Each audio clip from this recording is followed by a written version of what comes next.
Bonjour, donc merci d'être venu assister à cette rencontre avec Abnous Chalmany et Carol Zalberg autour d'une vaste question à la fois immémoriale et d'actualité, la question donc de l'exil et plus exactement, puisque nous sommes dans un festival littéraire, la question de la poétique de l'exil. Alors bon, l'exil, on pourrait faire une liste longue comme le bras qui nous amènerait jusqu'à demain, voire après-demain, des auteurs qui ont écrit sur l'exil. Ça va d'Ovide à Nabokov, en passant par Joachim du Bellay, par Hugo. Alors si je cite ces noms-là, c'est d'abord par égard pour les deux auteurs que j'ai avec moi, mais c'est également parce que ce sont des auteurs qui se signalent à la fois par l'importance de l'exil dans notre histoire personnelle et par l'importance prêtée à la langue, à la poésie, au sens fort du terme. Mais celui qui a peut-être le mieux parlé et qui sera peut-être le fil conducteur de cette question-là, c'est quelqu'un qui s'est exilé beaucoup moins loin qu'un Nabokov ou qu'un Ovide. Je pense à Georges Perros. Georges Perros, donc parti vivre en Bretagne, qui avait cette phrase extraordinaire. Il écrit un moment à propos de la poésie: le poète n'a aucune mémoire, mais il est une mémoire. Il me semble que par là, il dit parfaitement toute l'ambiguïté de l'exil, c'est-à-dire l'exil qui est à la fois ne pas avoir de mémoire, tenter d'oublier, de se réinventer au présent, d'oublier le poids du passé, mais d'un autre côté être porteur, jusque dans son corps, de cette mémoire-là. D'où toutes les questions qui en découlent. La question de l'amnésie, la question de la hantise, la question des spectres, la question de la rupture, donc toute la question du lien. Le lien, et c'est effectivement, c'est peut-être un lien qui vous unit, c'est la moindre des choses pour un lien, pour vos deux livres, Carol Zalberg et Abnous Chalmany. Alors lien à la fois au pays qu'on a quitté, l'Iran dans le cas de votre livre, Abnous Chalmany, Carol Zalberg, le cas, alors pas exactement un pays que vous avez quitté, mais un pays dans lequel vous revenez après l'avoir quitté, le cas d'Israël. Un lien donc avec l'origine, mais un lien aussi avec le pays où l'on se trouve. Abnous Chalmany, c'est le cas de la France pour votre héroïne, pour vous-même d'ailleurs aussi. Alors Carol Zalberg, c'est dans le cas des personnages dont nous allons parler, c'est le cas aussi des pays où ils vont se trouver, les États-Unis par exemple. Donc voilà, toute cette question du lien et comment on l'écrit, comment on le donne à lire dans les mots, comment on le rompt aussi. Alors quelques mots rapidement sur les deux textes avant de vous poser quelques questions. Alors Abnous Chalmany sont les exilés meurent aussi d'amour, paru chez Grasset, votre deuxième livre, je crois, après Khomeini, Saad et moi. Donc c'est un roman que je pressens être fortement autobiographique. Donc il s'agit d'une jeune fille, ensuite une jeune femme, Shirin, qui, avec sa famille, au moment de la révolution en Iran, émigre à Paris. Alors, elle se retrouve dans une famille haute en couleurs, truculente, une famille qui parfois fait penser à celle qu'a pu décrire à Albert Cohen avec ses solales et ses manches-clous. C'est le regard d'une enfant pour commencer, ensuite une jeune femme, puisque c'est un roman qui s'étend sur la durée. Un regard qui est à la fois un regard d'enfant, avec tout ce qu'il peut avoir d'innocence et de naïveté, un regard également extrêmement lucide, en particulier sur la politique et sur les faux semblants de la politique, qui évoque par moments ce qu'a pu écrire Ouaghi Ghali sur la façon dont l'Orient et les mouvements politiques pouvaient être liés vus de l'extérieur. Donc un regard à la fois complexe, attachant, mais un regard qui est aussi celui, dès le début, d'un écrivain, enfin d'une écrivaine en herbe, puisque cette jeune fille, Shirin, écrit énormément sur un carnet, où on retrouve donc l'écriture et l'exil. C'est donc un roman qui va être scandé à la fois par l'apprentissage, pour le dire très rapidement, l'apprentissage de la vie de Shirin, qui va être scandé aussi par les événements politiques, à la fois les répercussions des événements politiques en Iran, mais également en France, puisqu'on est aux élections françaises.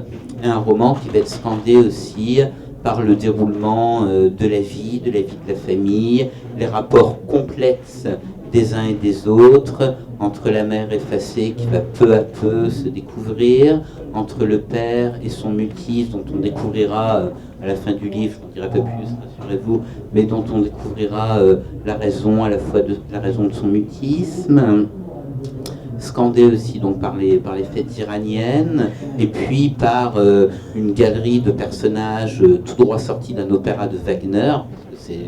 C'est la comparaison que vous utilisez dans votre roman, avec notamment des tantes particulièrement truculentes et, il faut bien dire, assez terrifiantes.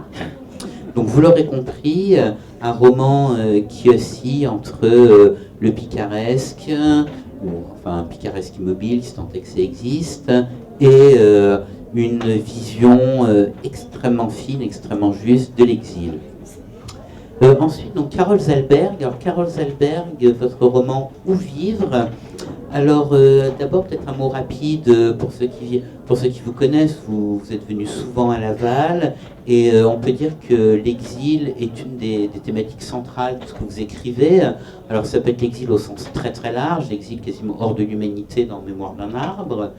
C'est l'exil aussi, l'exil dans ce que l'histoire a pu avoir de plus sombre avec les enfants réfugiés juifs de Chambon-sur-Lignon. Ça peut être aussi l'immigration clandestine dans Feu pour Feu, pardon. Et alors, dans le cas qui nous occupe aujourd'hui, c'est un livre qui, mais vous me détromperez si je m'abuse, c'est un livre qui est en fait l'aboutissement d'un autre livre, À la trace.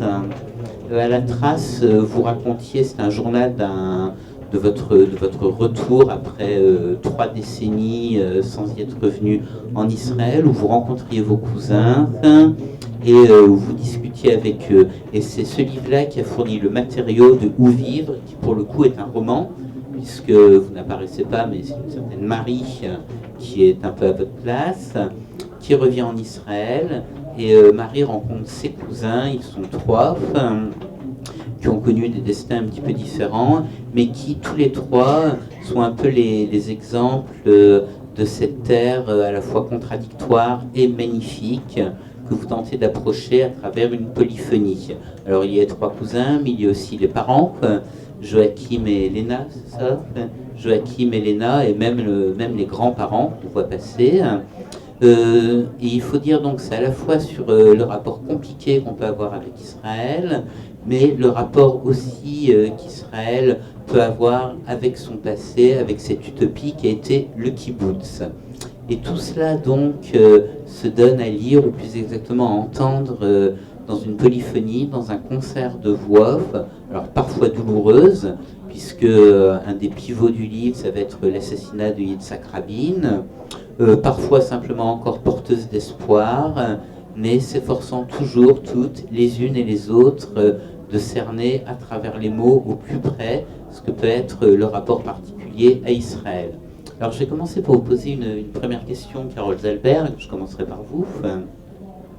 À un moment, un des cousins de Marie, réfléchissant à propos d'Israël, à cette formule, Israël est une pelote de contradictions et dès que c'est un petit peu démêlé, hop, ça sera embrouille. Enfin, vous l'écrivez beaucoup mieux que je le résume. Oui, je suis incapable de me citer parce que je ne connais pas mes livres par cœur, mais oui, il y a une histoire de pelote, en tout cas, c'est clair. Il y a la pelote, en tout cas.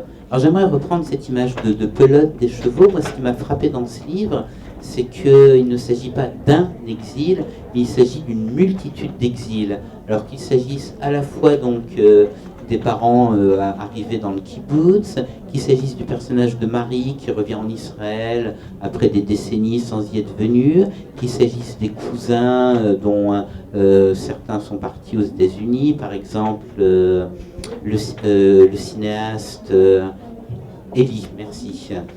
du mal avec le prénom. Le cinéaste Elie, donc, qui après avoir tourné un film, un documentaire sur Israël, un documentaire qui lui tient vraiment à corps, dont on parlera un petit peu, doit se rendre en Californie pour retrouver une certaine sérénité, un certain recul. Il s'agit d'une multitude d'exils. Donc j'ai peut-être une première question à vous poser. Israël, plus que la question de l'exil, ce serait un pays qui se définirait par un croisement d'exil au pluriel? Oui, clairement, mais est-ce que c'est pas vrai pour tous les pays, hein? C'est peut-être plus concentré, plus évident et plus sensible en Israël, parce que à la fois peut-être par les raisons pour lesquelles ce pays a été créé, et ces raisons qui sont non seulement présentes naturellement, mais qui sont aussi entretenues, puisque finalement ça fait partie de l'identité de ce pays. C'est un pays qui doit survivre au prix de l'entretien de cette mémoire douloureuse. C'est très compliqué et très particulier comme situation. Finalement, un pays qui se définit autour de la cité de la Shoah et de cette question du refuge, d'une forme de sécurité qui est très illusoire en plus. Mais en dehors de ça, de cette particularité, je pense que si on observe un peu à la loupe n'importe quel pays, et c'est vrai, c'est très très vrai pour la France, c'est vraiment un assemblage, une mosaïque de parcours, d'exil, d'arrachement, d'exil de la campagne à la ville ou inversement, d'exil d'un pays à l'autre, d'exil d'une classe sociale à une autre. Et c'est vrai que moi, ce qui m'intéresse, c'est de regarder ça dans un quotidien. C'est-à-dire que les personnages, quand on s'y intéresse, ne sont pas des gens qui sont en train de faire de la politique ou en train de revendiquer des choix. Ils sont dans leur... et c'est vraiment ce que j'ai essayé de faire avec Où vivre. Ils vivent. Ils vivent tout simplement. Donc, ils sont pris dans une continuité, soit parce qu'on a fait des choix pour eux et après ils peuvent s'en éloigner ou les assumer complètement, et chacun des personnages, et c'est pour ça que cette fratrie m'intéressait, c'est qu'en fait ils ont tous la particularité, la génération des cousins a la particularité d'être nés en Israël. Donc, aucun d'eux n'a fait le choix de partir pour Israël, pour la Palestine, avant la fondation de l'État d'Israël. Et certains vont y rester, certains vont en partir, certains vont partir et y revenir. Mais je trouve que c'est une génération passionnante parce que, moi, avant d'écrire le livre et avant la trace, juste pour remettre un peu les choses dans leur contexte, j'ai eu pour ce projet de roman une bourse de l'Institut français, ce qu'on appelle une mission Stendhal. Donc j'ai passé un mois en Israël en 2015 pour travailler à ce roman, et c'était la première fois effectivement depuis 30 ans que j'y retournais. Je ne saurais pas bien expliquer, j'en parle un petit peu d'ailleurs dans le roman, pourquoi je n'y suis pas allée pendant 30 ans, à la fois parce que le temps passe, parce que j'ai fait d'autres choses, mais je crois aussi que, et ça je l'ai réalisé en y rendant, il y avait de la part de ma tante notamment, une sorte d'injonction muette. Je pense qu'elle-même était tellement à la fois dans une désillusion, mais aussi peut-être, pour être moins pessimiste, un peu comme en suspens, attendant de voir ce que les choses donneraient, que d'année en année, elle nous envoyait comme ça des sortes de messages qui n'étaient pas formulés, mais que je ressentais. Je pense qu'elle n'avait pas envie qu'on vienne et qu'on soit témoin de la façon dont le pays évoluait. Elle ne l'aurait jamais dit, elle n'aurait jamais cherché à nous dissuader de venir, mais je pense qu'on le ressentait. Et comme elle venait régulièrement, on n'avait pas forcément besoin pour se voir d'y aller. Et donc j'y suis retournée après 30 ans, et ce qui m'a frappée, j'ai perdu le fil de ce que je voulais dire, mais ça, c'est habituel chez moi. Comment ? Oui, voilà, je suis partie très loin. C'était par rapport à cette idée d'exil multiple. Bon, ça me reviendra, mais en tout cas pour répondre à la question. Il y a de l'injonction muette de oui, mais bon, c'est pas grave, ça me reviendra, peu importe, parce que je reviens. Alors justement, c'est très intéressant, ça me fournit une transition toute trouvée pour passer à Abnous Shalmani. Cette idée que vous êtes vous-même exilé dans votre propre parole, comme vous venez de le faire à l'instant, je me suis demandé en vous lisant Abnous Shalmani si l'exil n'était peut-être pas aussi la condition privilégiée de l'écrivain. Il y a un moment où Chirine explique qu'elle n'a pas exactement le visage du reste de sa famille. Elle dit ce visage était différent, j'étais non relié, sur le coup c'était douloureux, mais ensuite j'ai compris que c'était une chance. Et donc elle est toujours un petit peu à l'écart, ça se matérialise dans l'espace aussi, puisque son lieu de refuge dans l'appartement à Paris, c'est sous le canapé, un lieu d'observation où elle peut dire des choses que je ne décrirai pas là, mais que je vous laisserai découvrir.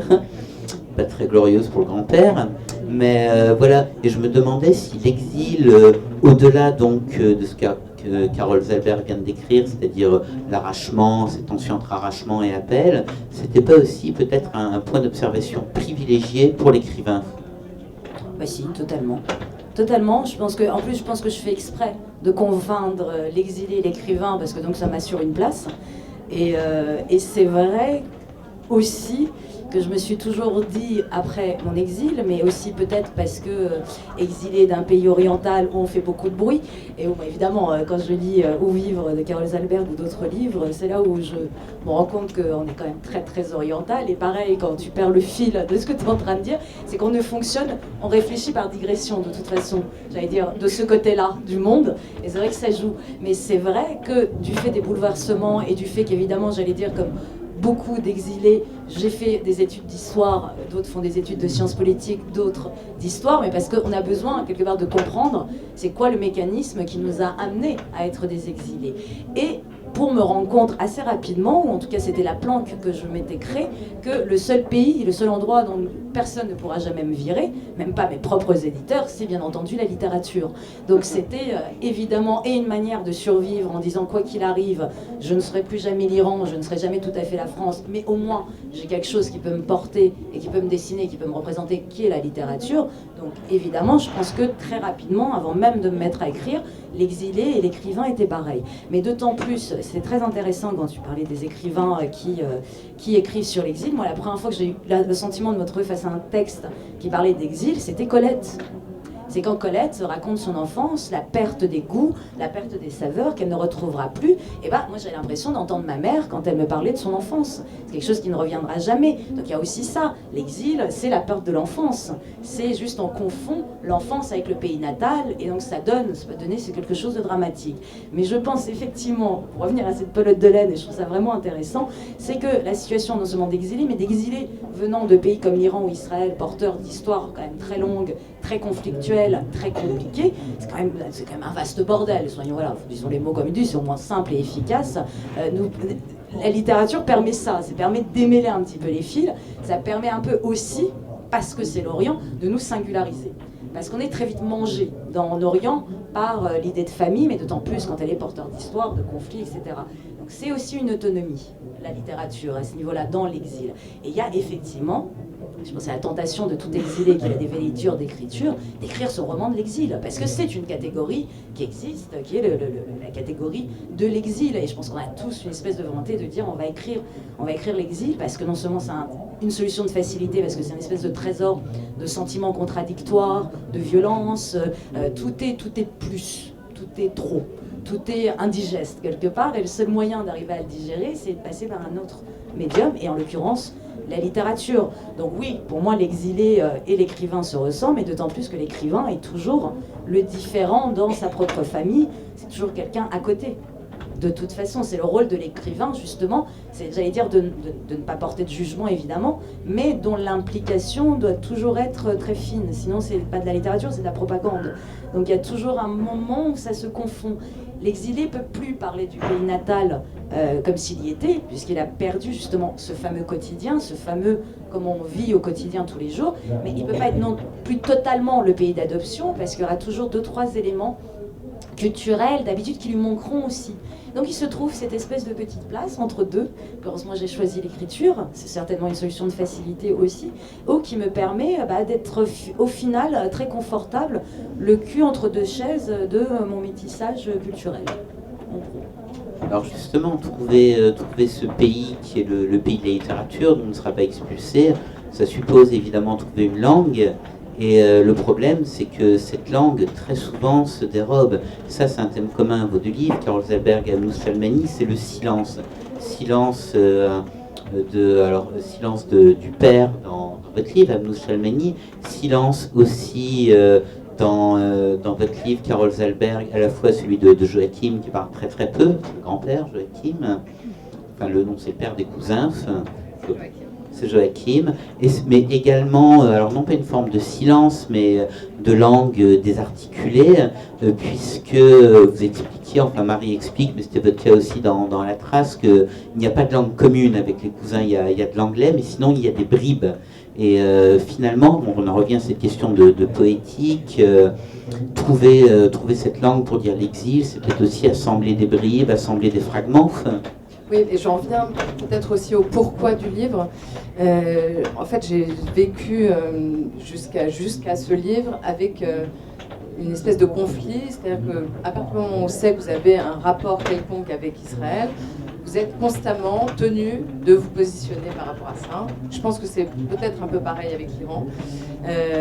Et moi, en tant qu'écrivain, et ça rejoint ce que tu disais au départ, qui est très beau sur cette histoire d'absence de mémoire, et en même temps on est une mémoire, et je pense qu'effectivement en écrivant c'est ce qu'on devient.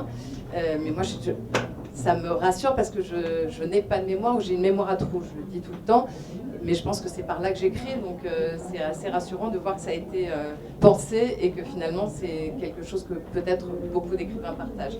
Et donc j'en reviens à ce que je voulais dire. L'idée du livre, c'était enfin peut-être d'affronter cette espèce de tiraillement, de difficulté à aborder le sujet Israël. Mais pourquoi j'avais des difficultés à l'aborder, c'est que je trouve que c'est un sujet sur lequel on ne peut pas avoir une réponse, une vision, c'est beaucoup trop complexe. Mais encore une fois, c'est peut-être le cas pour tout. Et moi, je suis toujours assez épatée par les gens qui sont capables d'être tout blanc, tout noir, d'être véhément. Je ne serai jamais comme ça, même si j'ai l'impression de maîtriser certains sujets, ce qui m'arrive rarement. Je ne peux pas être dans une position tranchée. Et donc, tout le défi du livre, c'était à la fois d'aller au-devant de ce que je considérais finalement au fond comme une sorte de lâcheté, c'est-à-dire de ne pas monter au créneau, de me dérober, en France en tout cas, dès qu'il s'agissait d'Israël, parce que ça reste douloureux, parce que je le veuille ou non, ça fait partie de moi, et en même temps d'apporter ma propre vision en respectant justement les nuances, la diversité, donc d'écrire une espèce de mosaïque, de kaléidoscope même, puisque c'est vraiment une vérité qui, au fur et à mesure des voix qui viennent, qui repartent, la réalité se recompose en permanence, c'est en tout cas ce que j'ai voulu faire, mais c'est aussi la façon dont j'ai recueilli toute cette histoire, et voilà, et j'ai vraiment eu envie avec ce livre d'affronter ce conflit intérieur, et parce que c'était devenu obligatoire. C'est-à-dire que je savais que tout ce que j'avais écrit jusque-là, peut-être c'était une façon à la fois de tourner autour du sujet, de l'aborder quand même un peu, mais pas aussi frontalement. Mais je parle vraiment d'un chemin d'écriture, hein, pas seulement du contenu, enfin du fond, mais vraiment de ce que je travaillais, de la façon dont je le travaillais. C'était là en permanence, mais il y avait un évitement, en quelque sorte, un pas de côté tout le temps. Là, j'y suis allée, mais en le faisant dans le droit fil de tout ce que j'avais toujours travaillé. Et ça a donné ça, qui, je pense, on me l'a beaucoup dit, en tout cas, on m'a dit, parce qu'en fait, les gens, sans parler d'intention, écrire sur ce sujet, je savais que si je l'abordais de façon théorique, ce que je suis incapable de faire, cela dit, mais bon, après tout, j'aurais pu me donner cette ambition-là, les gens qui ont des idées toutes faites ne l'auraient pas lu, et ceux qui étaient déjà plutôt bienveillants, ça n'aurait pas apporté grand-chose. Alors qu'en ayant cette approche d'abord par la fiction uniquement et par la langue, effectivement, par d'abord un travail sur la musique, la forme, finalement on entre dans le livre ou pas, hein, mais si on on accroche à cette langue, on entre dans le livre et petit à petit, finalement, on se retrouve dans cette histoire, dans ces nuances, et on accepte, enfin on n'a même pas eu à choisir, mais on est un peu changé dans le sens où sa vision change un peu. Et on me l'a énormément dit. Je n'aurais pas osé, osé espérer que ça ait cet effet, et je me rends compte aujourd'hui que pour moi, ça c'est une vraie victoire parce que ça prouve une fois de plus la puissance de l'écriture et du travail, de la fiction, qui vraiment peut permettre de toucher beaucoup plus large que quand on aborde ça d'un point de vue théorique. Et juste une petite anecdote sur l'histoire du territoire intérieur et de ma tante donc, qui a 89 ans, que je ne pensais pas revoir quand je l'ai vue la dernière fois, donc en 2015. Là, je reviens d'Israël, en fait. J'y étais la semaine dernière. Et donc, je l'ai revue, elle a 89 ans et elle m'a encore raconté quelque chose qu'elle m'avait déjà raconté la dernière fois, parce qu'en fait, elle est dans une urgence maintenant de me confier. Je suis devenue, du coup, dans la famille, une sorte, je pense, de... Je ne sais pas si tu vis ça toi aussi, mais maintenant, on me confie les choses, comme si c'était à moi de les recueillir et peut-être de les faire durer ou de les transmettre. Je ne sais pas exactement, mais ça faisait pas 2 minutes qu'on était ensemble, alors qu'elle est fatiguée, et elle était en train de me raconter des choses très anciennes de son enfance, c'était assez bouleversant. Et elle me racontait que quand donc, ils ont fui le nazisme, ils sont nés, ma mère et ma tante sont nées en Pologne. Ils sont venus juste avant la guerre et ensuite, donc elle et ma mère ont été des enfants cachés au Chambon. Et sa mère lui a dit, la seule chose enfin, elle lui a fait jurer de toujours continuer à lire parce qu'elle lui a dit, les livres, ce que tu as lu, personne ne pourra te l'enlever. Ce que tu as en toi, et la littérature en particulier, c'est ton bien le plus précieux et aucun nazi ne pourra te l'arracher. Et ça rejoint complètement ce que tu disais. C'est un territoire pour vivre, justement. Territoire qui est donc... Des digressions. Ouais, non, mais c'est... Alors, si je puis me permettre, c'est vrai que la question, est-ce que moi je suis la mémoire? Non, moi on m'évite dans la famille. C'est le compte-là, évidemment. Non, on fait encore mieux que ça, on applique ce système assez génial. C'est qu'on fait comme si de rien n'était. Donc j'en suis à mon 2e livre et jamais personne dans la famille n'a réagi. Enfin, outre mes parents, hein, ils sont bien obligés de réagir, ils m'ont sous les yeux. Mais ma famille élargie, personne ne m'a jamais dit un mot positif ou négatif. Donc j'allais dire c'est à l'iranienne. On fait comme si de rien n'était. C'est quand on me voit, bon, il y en a très peu que je ne vois plus, mais celles que je croise, regarde par-dessus ma tête, ne me voit pas. Donc je pense que oui, en fait, au final c'est idiot, parce que je suis effectivement, j'allais dire, je leur donne une voix, mais bon, elle est peut-être pas très, très sympathique, mais elle raconte quand même une réalité. Enfin, c'est quand même une réalité d'une famille, positive ou négative. Ce qui compte, c'est qu'elle existe, qu'elle laisse une trace, mais c'est vrai que ça ne fonctionne pas. Et sur l'idée de transporter, la littérature transportée, j'allais dire, mais c'est l'invention du juif errant. C'est d'où le violon. C'est que depuis très longtemps, la culture juive est quand même une culture qui a compris que c'est l'arche d'alliance.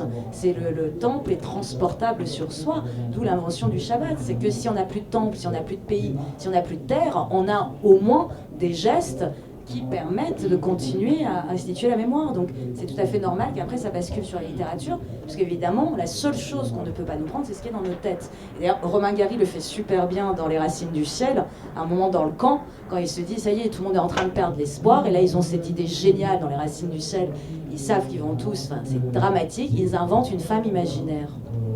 Et parce que cette femme imaginaire existe, ils sont obligés d'être polis, ils sont obligés de se laver, ils sont obligés d'arrêter d'être grossiers. Et à un moment, le commandant du camp nazi, évidemment, voit que les mecs, ils sont en pleine forme. Donc il arrive un soir et dit, maintenant, il faut que vous me la donniez. Enfin, je vais l'emprisonner, rendez-la, quoi, libère-la. Et eux, ils refusent.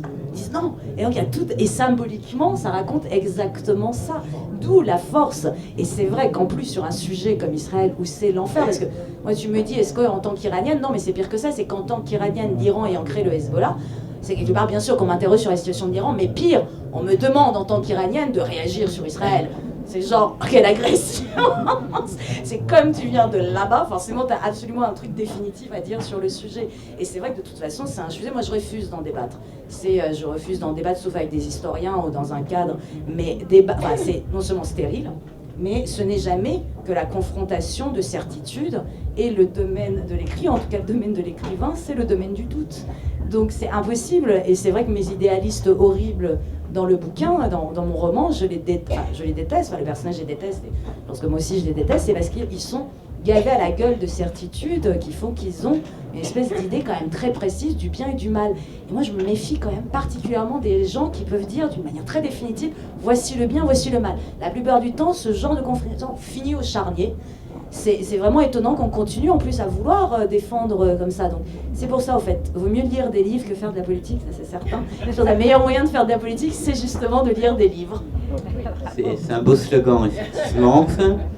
Alors, justement, cette question de littérature comme territoire imaginaire, comme territoire mouvant, outre la belle anecdote de Romain Gary que vous avez rappelé, on pourrait penser aussi à la grande tradition des livres qui parlent dans le judaïsme, chez Leib Rochman par exemple.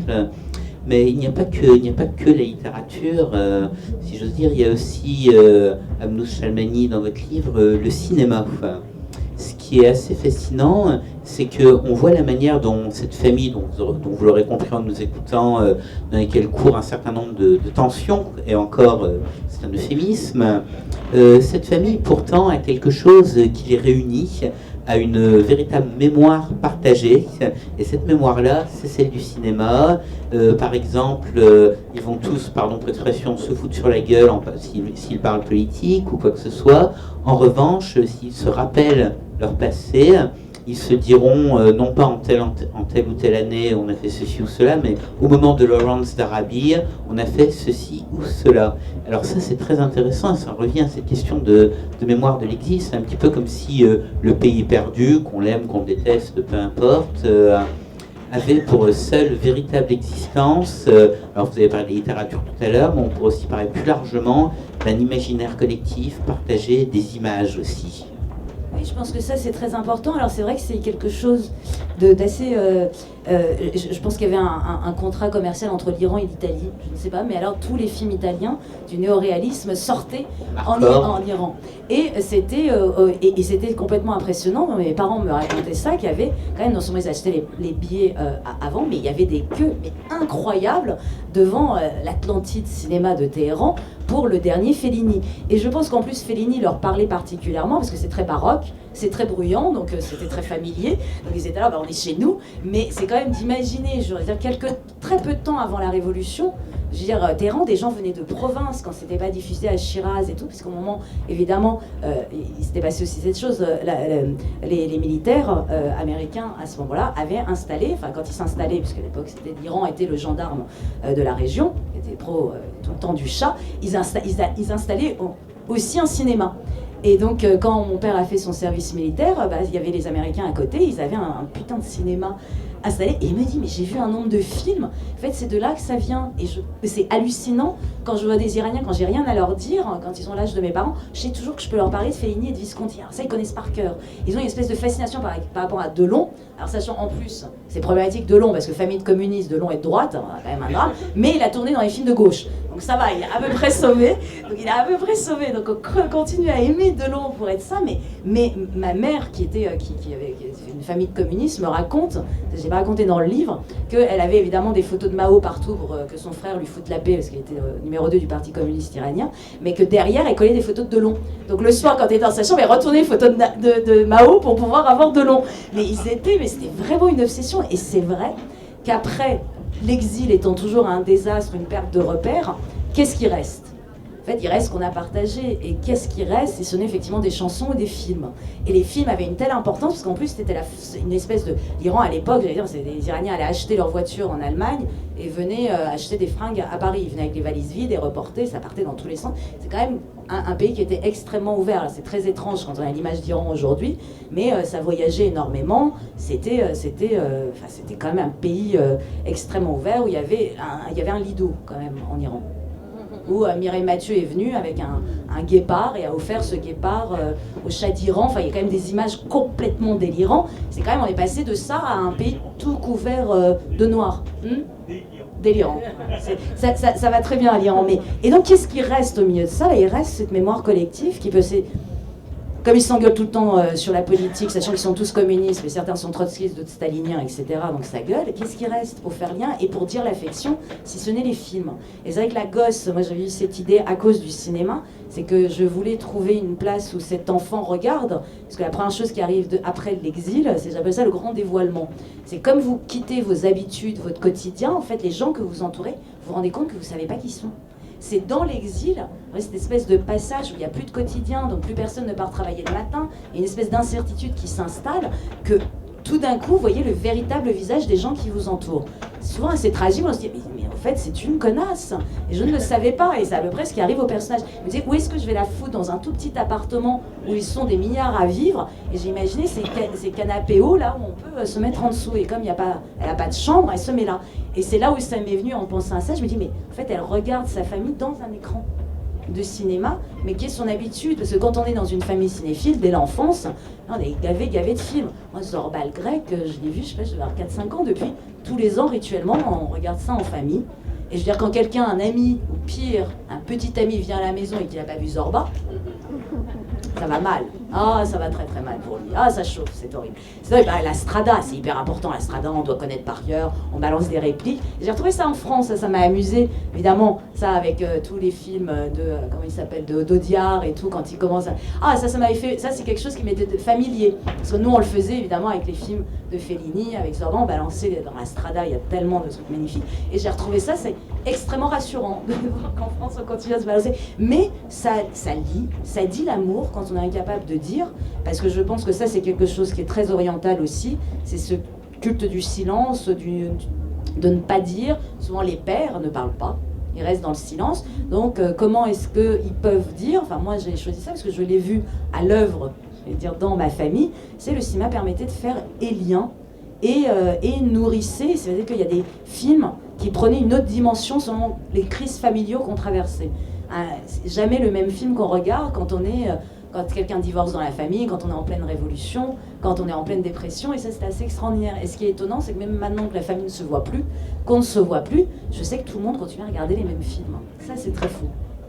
Alors vous avez utilisé le terme de dépression. Alors je continuerai bien sur le cinéma, l'exubérance félinienne, mais j'aimerais aborder facette un petit peu plus noire. Dépression, c'est que l'exil peut y être lié. Il y a un personnage qu'on voit rapidement dans votre livre, c'est Sadegh Edayat, qui n'a pas, qui a écrit un des plus beaux romans jamais écrits, La Chouette aveugle, mais qui n'a pas connu une existence très très gaie, surtout à la fin. Et ça me renvoie, Carol Zalberg, aux trois personnages des cousins, qui tous passent plus ou moins par ce qu'on pourrait appeler une dépression, pour le dire vite. Donc à la fois personnel intime, sur le plan conjugal, et on a vraiment le sentiment que ces personnages-là vivent le drame de leur pays, alors à la fois leur propre exil pour ceux qui partent, mais aussi le drame de leur pays dans leur corps ou dans leur sphère privée. De surcroît, j'ai l'impression que la construction du roman et le parallèle entre l'accident du cousin et la mort de Rabin, parallèle qu'on est quasiment obligé de faire, aurait tendance à entériner un petit peu cette façon dont le politique se répercute, à des échos sur le corps, sur la vie privée. Oui, je pense que c'est un pays où il est impossible d'être dans une sérénité. Et le fait de commencer le livre par l'accident, en fait, il y a vraiment une double fonction ou une double explication à ce. Donc ça commence par un accident de voiture terrible, qui est un accident qui est vraiment qui est arrivé au plus jeune des trois cousins. Et moi, j'ai été rappelée par cette partie de l'histoire familiale et par le lien que je pouvais avoir avec eux, par cet accident aussi. Donc commencer le livre par ça, c'est à la fois effectivement poser déjà une sorte d'explosion qui va tout de suite trouver un écho avec l'assassinat de Rabin. C'est un peu le début d'une forme de fin, en tout cas d'explosion.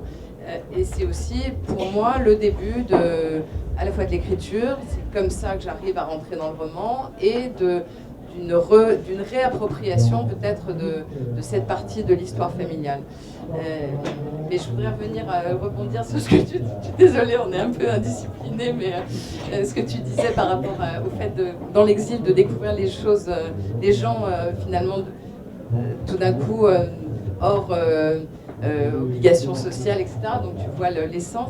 Il y a quelque chose d'assez qui est un peu parallèle, un peu en miroir, dans le fait d'aller à la rencontre d'une famille proche, hein, parce que là il s'agit de cousins germains, mais avec qui on a effectivement, tu l'as rappelé, pas de langue commune, donc on parle dans une langue qui n'est ni la leur ni la nôtre.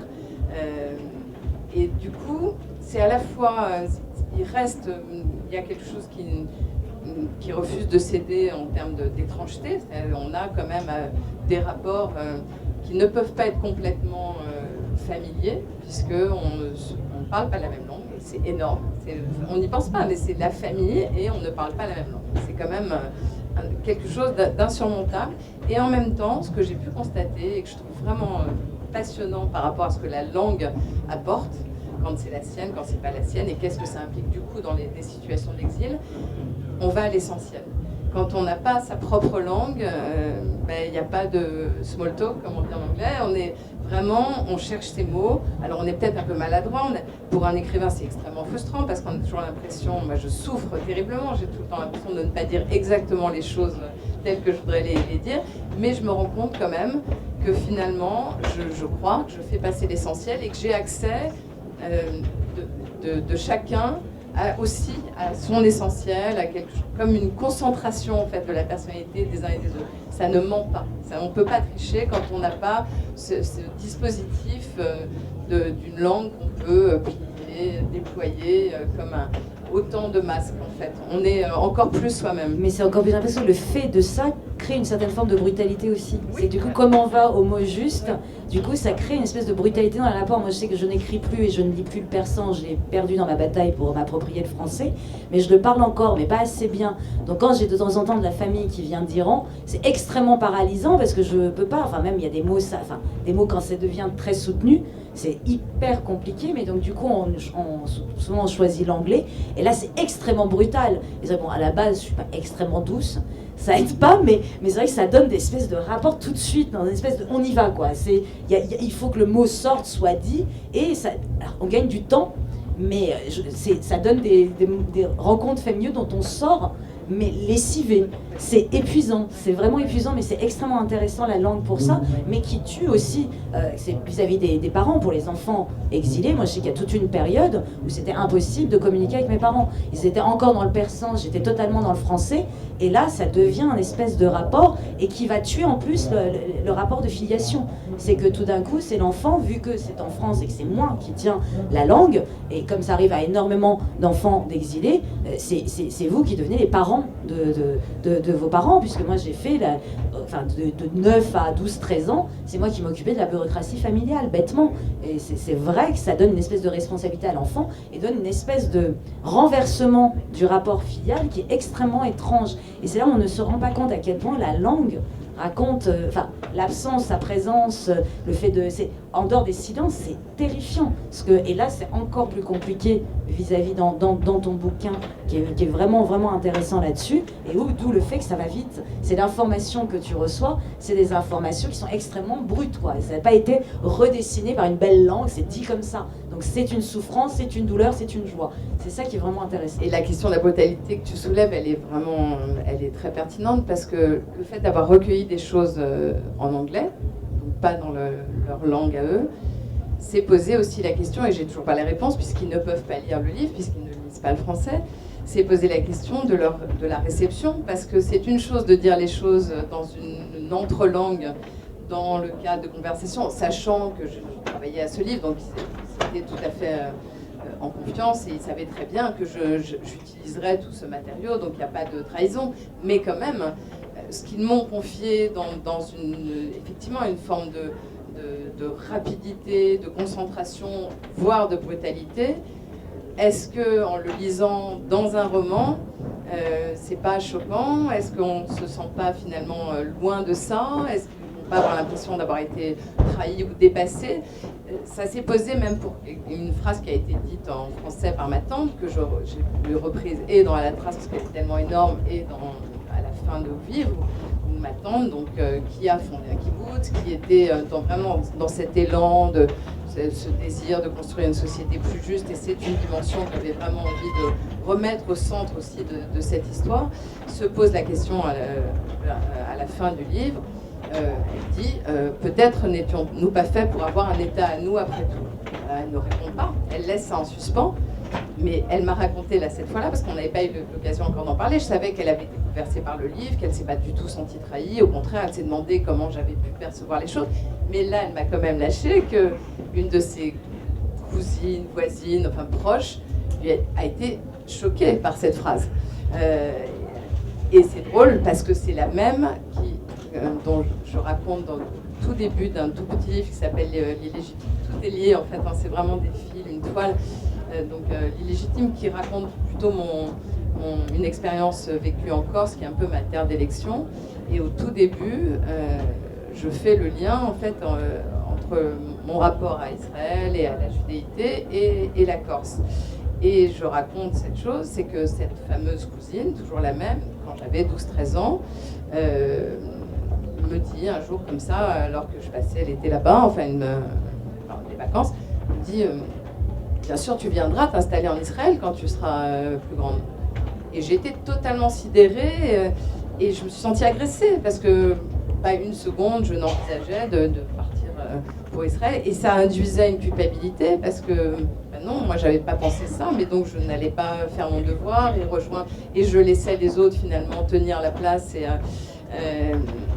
et du coup ça fait aussi partie de cette de l'explication sur le fait que je ne sois pas retournée pendant si longtemps, c'est que j'ai complètement réagi contre ça, mais ça a installé une sorte de culpabilité, de rapport très complexe, très conflictuel avec Israël. Et c'est la même personne qui, en lisant cette phrase, qui n'est encore une fois pas du tout une conclusion, ça reste totalement suspect, en suspense.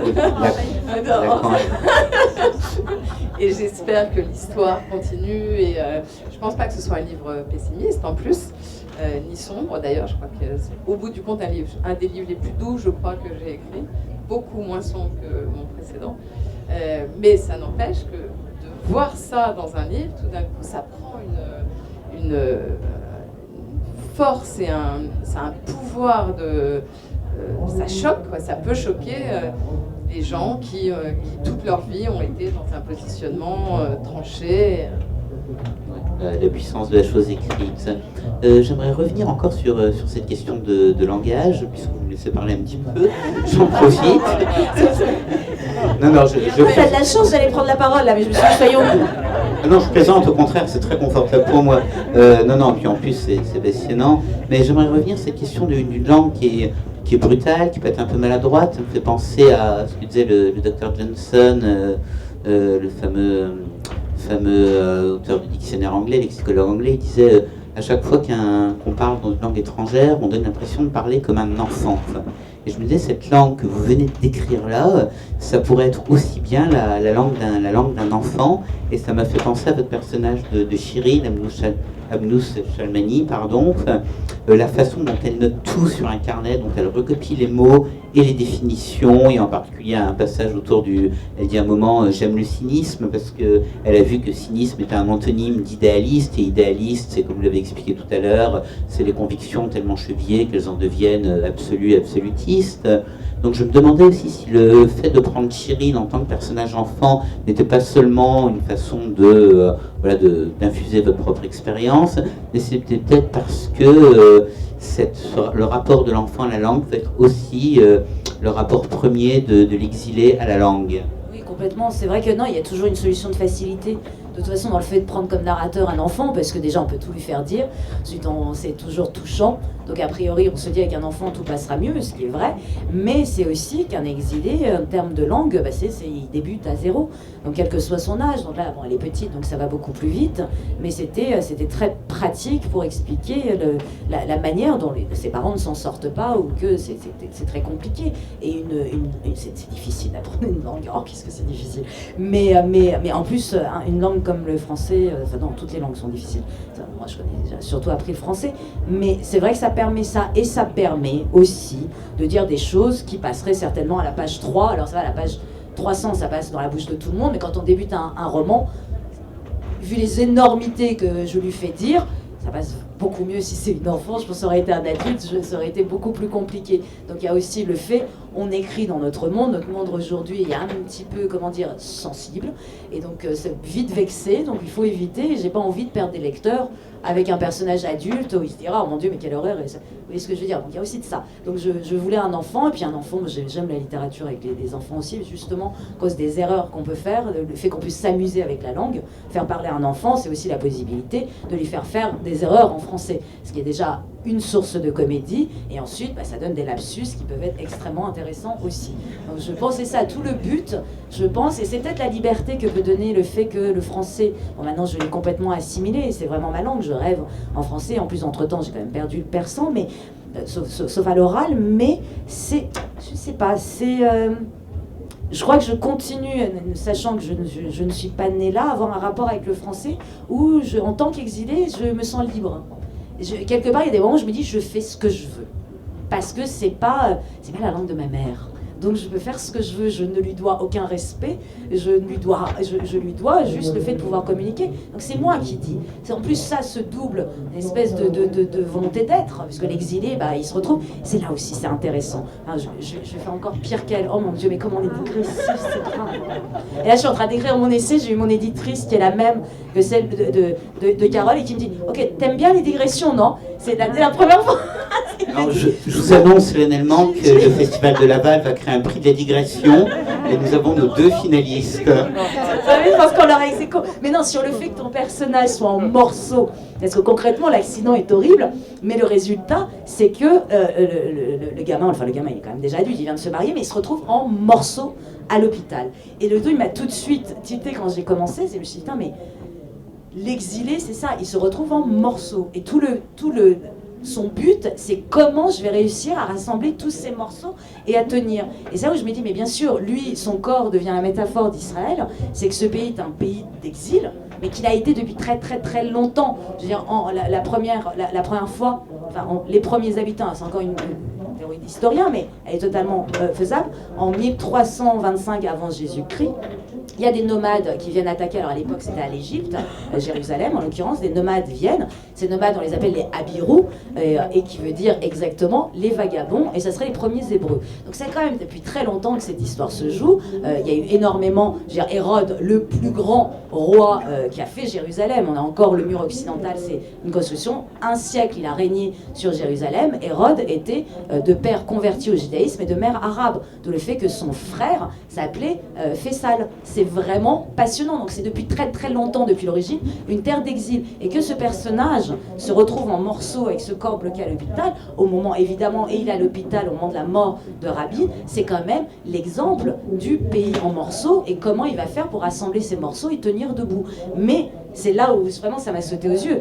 Jérusalem encore plus particulièrement même qu'Israël, parce que Jérusalem a vraiment en plus une histoire à part, particulière, puisque c'est quand même, depuis c'était 3 cailloux, et il y avait déjà une fosse spirituelle là-dessus. Donc les choses, c'est comme dit Barbara, les choses parlent quand on sait les entendre. Je pense qu'il y a quand même quelque chose avec Jérusalem qui relève un petit peu de la mystique, parce que dès l'origine, dès que le mot Jérusalem, on le découvre dans l'histoire, il est lié à une forme de spiritualité, à une violence, à une brutalité. Cette terre est en guerre depuis la nuit des temps. Jérusalem a toujours été au centre d'enjeux. Et donc c'est... Et quand même, Hérode est à moitié arabe. Rappelons-nous ça quand même.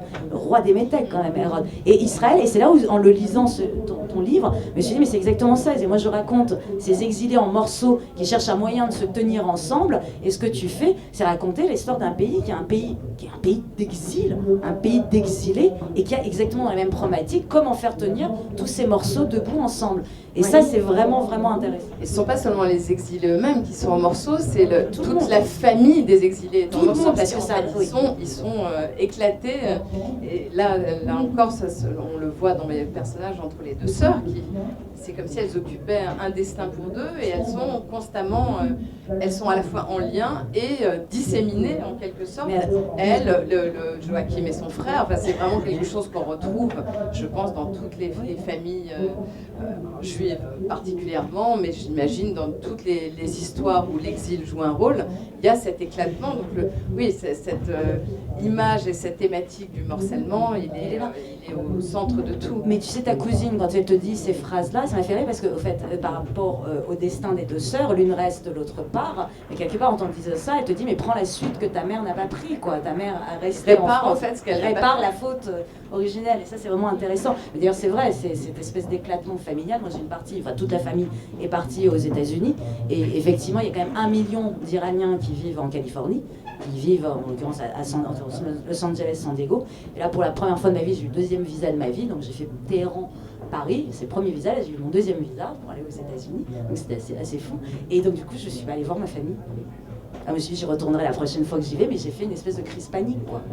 Vraiment en me disant, mais mon Dieu, qu'est-ce que ça va me remettre en morceaux. En fait, le fait de voir, de les avoir en face de moi, alors eux, du coup, je n'ai pas vu depuis 34 ans, je vais les avoir, ils m'ont vu enfant, ils vont me voir débarquer. Et je pense que le miroir et les phrases qui peuvent m'être dites, ce qui vont me renvoyer, va me refaire revoir. Alors je sais que je suis en morceaux, mais j'arrive tant bien que mal, grâce à la littérature, à me faire tenir debout. Mais si je me retrouve devant la famille, qui a quand même ce côté très... Enfin, c'est la famille, hein, c'est toujours dysfonctionnel, toujours douloureux et toujours compliqué, ils vont me renvoyer un miroir déformant où je ne vais vous voir plus que mes morceaux, sans ce qui fait lien, parce que eux étant américains, eh ben, ils ne m'ont pas lu. Donc pour eux, je ne peux être que en morceaux. Et quand tu dis ça, et ça c'est exactement à l'image, et je pense que si la prochaine fois je les vois, je dirai à peu près ce que tu as dit, donc ce ne sera pas un bouquin intéressant à écrire. Ok, bah alors c'est moi qui vais mettre en morceaux la conversation. Malheureusement, on est contraint d'arrêter là. Alors, non, mais elle peut se poursuivre en off après, pour ceux qui souhaitent. En tout cas, merci beaucoup à vous deux et merci à vous. Merci beaucoup.